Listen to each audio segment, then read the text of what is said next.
बिस्मिल्लाहिर्रहमानिर्रहीम। अस्सलाम वालेकुम डियर स्टूडेंट्स। आज हम चैप्टर नंबर 2 की 2 असाइनमेंट्स को सॉल्व करेंगे। एक है असाइनमेंट 2.4 जो कि स्केलर और वेक्टर प्रोजेक्ट से रिलेटेड है और दूसरी है असाइनमेंट 2.5 जो कि कंडीशन ऑफ इक्विलिब्रियम से रिलेटेड है। 2.4 में आपसे कहा गया है कि प्रूफ करें कि ये a डॉट बी का square plus a cross b का स्क्वायर इक्वल है a square and b square के।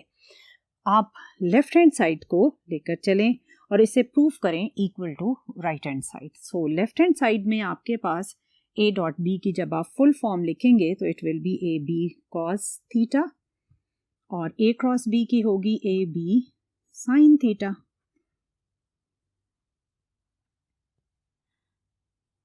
अब आपने स्क्वायर को ओपन किया तो ये बना a square b square cos square theta plus a square b square sine square theta. इसमें से क्या कॉमन है? ये है जी a स्क्वायर b स्क्वायर और रिमेनिंग है आपके पास cos स्क्वायर थीटा और साइन स्क्वायर थीटा।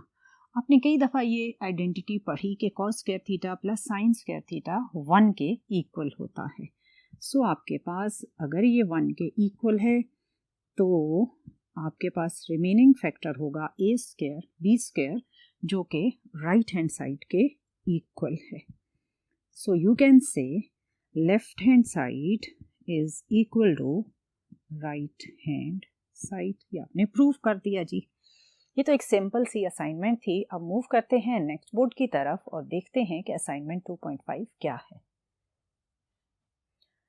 जी डियर स्टूडेंट, 2.5 की पहले हम स्टेटमेंट पढ़ लेते हैं जी। A uniform plank of weight 200 newton and length 6 metre is supported by a rope. इतनी ही बात को पहले समझते हैं। ये आपके पास एक वुडन प्लैंक है या वुडन बोर्ड भी आप कह सकते हैं। इसे आपने इस एंड से एक सपोर्ट के साथ यानी इस वाली सपोर्ट के साथ एक स्ट्रिंग के थ्रू बांधा हुआ है। यहां से ये पॉइंट ए से फिक्स्ड है। अब आपसे ये कहा गया कि इसकी जो टोटल लेंथ है वो है 6 मीटर और इसका जो अपना वेट है प्लैंक का जो कि इस 6 मीटर लेंथ के एग्जैक्ट सेंटर पर एक्ट करेगा वो है 200 न्यूटन। अगर ये सेंटर पर एक्ट करेगा तो इस फिक्स्ड वाले एंड से इसका जो डिस्टेंस हो जाएगा हाफ ऑफ इट्स लेंथ। तो अगर टोटल लेंथ थी 6 मीटर तो ये डिस्टेंस जो कि इसके मिड पॉइंट का पॉइंट ए से डिस्टेंस है वो हो जाएगा 3 मीटर। ये तो थी फर्स्ट लाइन की एक्सप्लेनेशन। अब वो कहता है if the breaking tension in the rope is 400 newton how far can a boy of weight 400 newton walk towards the sport. उसने कहा कि जिस स्ट्रिंग के साथ आपने इसे इस साइड से बांधा हुआ है, अगर इस स्ट्रिंग का जो ब्रेकिंग टेंशन है यानी वो 400 न्यूटन तक के टेंशन को टॉलरेट कर सकता है, अगर 400 न्यूटन से ज्यादा टेंशन इस रोप में आया तो ये रोप ब्रेक हो जाएगी। साथ ही उसने ये कहा कि एक बॉय, अब मेरे से बॉय प्रॉपर तो नहीं बना, मैंने तो सिंपल स्ट्रेट लाइन से ही उसे शो किया है। एक बॉय जिसका वेट है 400 न्यूटन, वो बॉय इस एंड से इस प्लैंक के ऊपर मूव करना स्टार्ट करता है। तो आप बताएं कि प्लैंक का अपना वेट है 200 न्यूटन, बॉय का वेट है 400 न्यूटन। अब आपने ये फाइंड आउट करना है कि ये बॉय इस एंड से मूव करते हुए कितने दूर तक जा सकता है कि आपके पास ये रोप ना टूटे, क्योंकि एक सर्टेन डिस्टेंस से आगे अगर बॉय मूव करेगा तो ये रोप ब्रेक हो जाएगी। आपने वही डिस्टेंस फाइंड करना है बॉय का जिस तक वो मूव करे तो रोप ब्रेक नहीं होती, यानी कंडीशन ऑफ इक्विलिब्रियम डिस्टर्ब नहीं होती। क्योंकि आप अपनी मर्जी से कोई भी इसकी पोजीशन बना सकते हैं, तो मैंने पॉइंट ए से इसकी पोजीशन एक्स इमेजिन की कि ये वो पोजीशन है जहां तक कंडीशन ऑफ इक्विलिब्रियम सेटिस्फाई रहती है।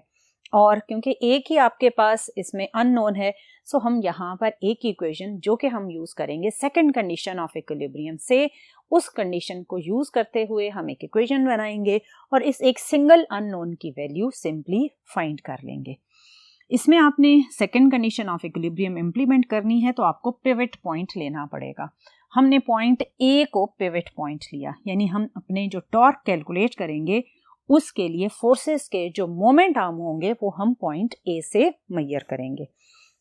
इसमें आपके पास एक इस बॉय का वेट है जो कि वर्टिकली डाउनवर्ड एक्ट कर रहा है और ये ऑब्वियसली जिस डिस्टेंस पर है वो है x, सो इसके वेट का या इसकी फोर्स का जो मोमेंट आर्म होगा वो होगा x।